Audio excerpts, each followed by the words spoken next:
ಬಪ್ಪನಡು ಶ್ರೀ ದುರ್ಗಾಪರಮೇಶ್ವರಿ ದೇವಸ್ಥಾನದಲ್ಲಿ 2006ರಲ್ಲಿ ದೇವಳವು ಸಂಪೂರ್ಣ ನವೀಕರಣಗೊಂಡು ಜೀರ್ಣೋದ್ಧಾರಕ್ಕಾಗಿ ಬ್ರಹ್ಮಕಲಶೋತ್ಸವ ನಡೆದಿದ್ದು, ಇದೀಗ 2018ರಲ್ಲಿ ಮಾರ್ಚ್ 14ರಿಂದ 24ರವರೆಗೆ ಬ್ರಹ್ಮಕಲಶ ಪುಣ್ಯೋತ್ಸವ ನಡೆಯಲಿದೆ.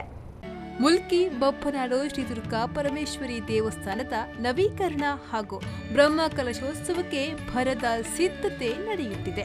ದೇವಳದ ಒಳಾಂಗಣದಲ್ಲಿ ಮೇಲ್ಚಾವಣೆ, ನೆಲಕ್ಕೆ ಗ್ರಾನೈಟ್ ಅಳವಡಿಕೆ, ದೇವಳದ ಹೊರಾಂಗಣದ ಸುತ್ತುಪೌಳಿಗೆ ಮರದ ದಳಿ ನಿರ್ಮಾಣ, ದೇವಳದ ಹೊರಾಂಗಣದ ಎದುರುಗಡೆ ಮೇಲ್ಚಾವಣೆ, ದೇವಳದ ರಥಬೀದಿಯಲ್ಲಿನ ವಾಹನ ಪಾರ್ಕಿಂಗ್ ಜಾಗಕ್ಕೆ 50 ಲಕ್ಷ ರೂಪಾಯಿ ವೆಚ್ಚದಲ್ಲಿ ಕಾಂಕ್ರೀಟೀಕರಣ, ದಾನಿಯೋರ್ವರಿಂದ ದೇವಳದ ಎದುರುಗಡೆ 1.25 ಕೋಟಿ ರೂಪಾಯಿ ವೆಚ್ಚದಲ್ಲಿ ಯಾತ್ರೆ ನಿವಾಸ ನಿರ್ಮಾಣ, ಸರ್ಕಾರದ ವತಿಯಿಂದ 50 ಲಕ್ಷ ರೂಪಾಯಿ ವೆಚ್ಚದಲ್ಲಿ ಯಾತ್ರಿ ನಿವಾಸ ನಿರ್ಮಾಣ ಸೇರಿದಂತೆ ಸುಮಾರು 5 ಕೋಟಿ ರೂಪಾಯಿ ವೆಚ್ಚದಲ್ಲಿ ಅಭಿವೃದ್ಧಿ ಕಾಮಗಾರಿ ನಡೆದಿದೆ ಎಂದು ದೇವಳದ ಬ್ರಹ್ಮಕಲಶೋತ್ಸವ ಮತ್ತು ಅಭಿವೃದ್ಧಿ ಸಮಿತಿಯ ಅಧ್ಯಕ್ಷ ಎಂ ನಾರಾಯಣ ಶೆಟ್ಟಿ ಬಪ್ಪನಾಡು ತಿಳಿಸಿದರು.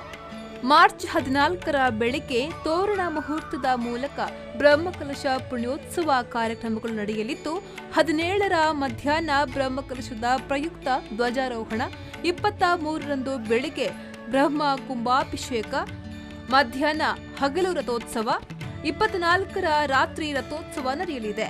11 ದಿನದ ಕಾರ್ಯಕ್ರಮದಲ್ಲಿ ಪ್ರತಿದಿನ ಅನ್ನ ಸಂತರ್ಪಣೆಯಲ್ಲಿ ತಲಾ 10,000 ಮಂದಿ ಭಾಗವಹಿಸುವ ನಿರೀಕ್ಷೆಯಿದ್ದು, 23ರಂದು ಸುಮಾರು 50,000 ಮಂದಿಯ ಅನ್ನ ಸಂತರ್ಪಣೆಯ ವ್ಯವಸ್ಥೆಯನ್ನ ಮಾಡಲಾಗಿದೆ ಎಂದು ದೇವಳದ ಆಡಳಿತ ಮುಕ್ತೇಸರ ಎನ್ಎಸ್ ಮನೋಹರ ಶೆಟ್ಟಿ ತಿಳಿಸಿದರು.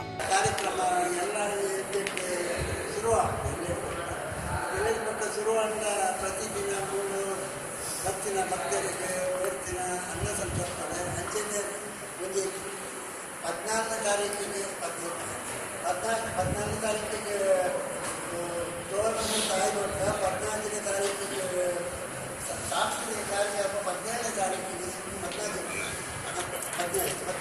14ಕ್ಕೆ ಸಾಂಸ್ಕೃತಿಕ ಕಾರ್ಯಕ್ರಮಗಳು,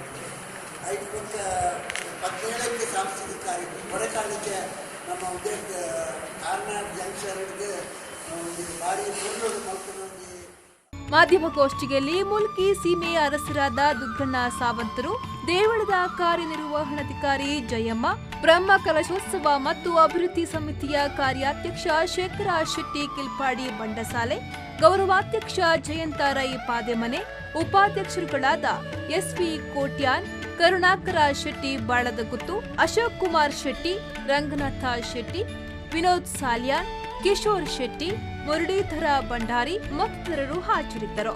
ನಿಶಾಂತ್, ವಿ4 ನ್ಯೂಸ್, ಮುಲ್ಕಿ.